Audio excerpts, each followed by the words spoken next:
If Iran doesn't get rain in the next few weeks, the city of Tehran, the capital of Iran, may have to be evacuated. This is Iran's worst drought in decades. Right now, Iran, a country of more than 90 million people, is facing the most terrifying scenario any major city can confront. Tehran, the beating heart of the Iranian state and home to 10 million residents, is approaching what experts are calling zero day, the moment when water stops flowing entirely. It's here, in the crowded neighborhoods of the capital, where fear is spreading faster than information. The warnings no longer come from activists or anonymous experts. They now come from the president of the country himself. In early November 2025, President Masoud Pezeshkian stepped up to the podium and said words no Iranian leader has ever dared to say. If rain does not fall soon, water rationing will begin in Tehran. And if rationing is not enough, evacuation may be necessary. Evacuation of a city of 10 million people. Even the most loyal supporters of the regime went silent. This wasn't foreign media exaggeration. This wasn't opposition propaganda. This was the president publicly acknowledging that Tehran, the political, economic, and military core of the Islamic Republic, could become unlivable in a matter of weeks. But how did one of the oldest civilizations on Earth, with centuries of water engineering knowledge, reach such a catastrophic point?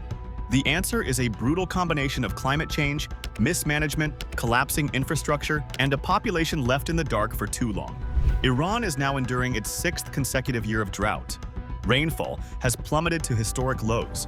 The heat waves of the summer shattered records, with temperatures soaring above 50 degrees Celsius, levels at which human life can barely function outside.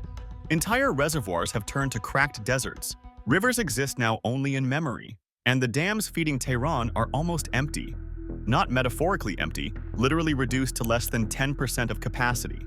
At the Laishan Dam, the manager looked into the camera, stunned, and whispered, "We have never seen it this empty, not in my lifetime." At the Karaj Dam, which provides water to both Tehran and the neighboring Alborz province, officials admitted rainfall had dropped 92% compared to the previous year. 92%. Inside the capital, the consequences hit first in the poorest districts, then slowly crept toward the upper-class neighborhoods. Women have recorded videos of their kitchen sinks, fully open, completely dry. People have begun storing water in buckets and plastic barrels on balconies. Some families now collect bottled water just to keep toilets functioning. And here is the geopolitical earthquake nobody is ready for. The collapse triggered by Iran's water crisis is the nightmare scenario for Vladimir Putin. Because when Tehran starts to fall apart, Russia's entire war strategy in Ukraine and the Middle East begins to crumble with it. Because a collapsing Iran is Putin's worst strategic nightmare. Russia's entire Middle East and Ukraine strategy depends on Iran's stability. Iran supplies drones, ammunition, and military technology that Russia desperately needs to keep its war against Ukraine alive. Shahed drones, cheap, deadly, mass-produced, have allowed Russia to strike Ukrainian cities daily, overwhelming air defenses. Without Iran, Russia loses one of its only reliable wartime suppliers. But Iran cannot sustain war exports while its own capital is running out of water. Factories that build drone engines require cooling systems, electricity, and purified water. With blackouts and water rationing, production slows or stops. Workers cannot even commute reliably when the city is in chaos. Food shortages create unrest. Hospitals struggle to function. The government must redirect resources to survival rather than foreign operations. A country fighting for its own existence cannot feed another nation's war machine. And the crisis doesn't only hit supply chains, it hits Iran's political system. When people are thirsty, hungry, and angry, governments fall. Iran has already faced 3 waves of national protest in the last 5 years. But water protests are different. Water is not ideology. Water is not politics. Water is survival. When 10 million people in Tehran face day zero, the state may find itself confronted with the largest internal uprising in its history. If Iran's government destabilizes or collapses, Russia loses its drone supplier, its Middle Eastern partner, its oil corridor, its intelligence network, and its strategic buffer against Western influence. The Tehran water crisis doesn't just weaken Russia, it isolates Russia. Putin's war machine is already strained. Ammunition is running low. Factories are overstretched. The ruble is fragile. Now imagine this: Iran, Russia's most important wartime partner, begins shutting down production because the capital has no water or electricity. This is why the crisis in Tehran is not simply Iran's catastrophe. It is a geopolitical earthquake that hits Russia directly in the foundations of its war effort. Russia cannot replace Iran's cheap drones quickly. China won't risk sanctions by becoming Russia's main supplier. North Korea can supply artillery shells, but not advanced UAV technology. If Iran collapses into internal chaos or even partial dysfunction, Russia loses a critical lifeline. Putin knows this, and it terrifies him, because the war in Ukraine has now become a race between two collapses: Ukraine's defense lines or Russia's supply lines. And Iran's day zero is a direct assault on Russia's ability to continue the war. As Tehran dries, Russia's future darkens. The domino effect grows even more dangerous. If Iran's oil output drops due to infrastructure failure, global oil prices spike. Russia relies on controlled high prices to fund the war, but a full spike could trigger Western intervention or emergency sanctions. Instability scares markets. China pulls back, India slows purchases. A chaotic Iran destabilizes the entire energy and political map of the Middle East, a region where Russia tries to present itself as a power broker. Without Iran, Russia is left exposed in Syria, left isolated in the Gulf, left weakened in every negotiation. This is why the Tehran water crisis is a strategic shockwave. One drought threatens a major ally. One failing grid threatens weapons production. One empty dam threatens a war thousands of kilometers away. This is how empires collapse, indirectly, unpredictably, through pressures far outside the battlefield. And while Iran can blame climate change or decades of mismanagement, Russia cannot escape the consequences. Putin once believed Western sanctions were his greatest threat. He was wrong. The real danger is the silent collapse of the states propping up his war. In early summer, Iranian rapper Vafa Ahmadpour posted a video showing his faucet, not a single drop. "It's been 4 or 5 hours," he said, half laughing, half panicking. "I had to buy bottled water just to use the bathroom." But what's happening in Tehran is not just a drought. It's a full-scale systemic failure of the country's water, energy, and political infrastructure. For years, the Iranian government built massive flashy dams across the country. But these mega projects destroyed river ecosystems, starved provinces downstream, wasted billions of dollars, and in the end, turned out to be catastrophically inefficient. Many of them now hold nothing but dead water, meaning water too low, too polluted, or too stagnant to be used. Some dams can't release water even if they want to because the bottom valves are buried under layers of mud and sediment. Meanwhile, the government pumped groundwater so aggressively that Iran is literally sinking. Satellite images show dozens of regions collapsing by several centimeters each year. In some places, the ground is sinking faster than any other location on Earth. Once an aquifer collapses, it never bounces back. The water is gone forever. All of this didn't just happen quietly. The crisis has sparked period after period of protest. In 2021, people in Khuzestan stood in dry riverbeds next to their dead livestock, shouting one sentence at the government that now echoes across the nation: "I am thirsty." Not a political demand, a biological one. The regime responded not with water, but with bullets. Amnesty International documented unlawful force, lethal ammunition, and birdshot used against protesters demanding nothing more than access to drinking water. At least 9 died. In Isfahan, farmers staging a peaceful sit-in on a dried-up riverbed were met with tear gas and shotguns.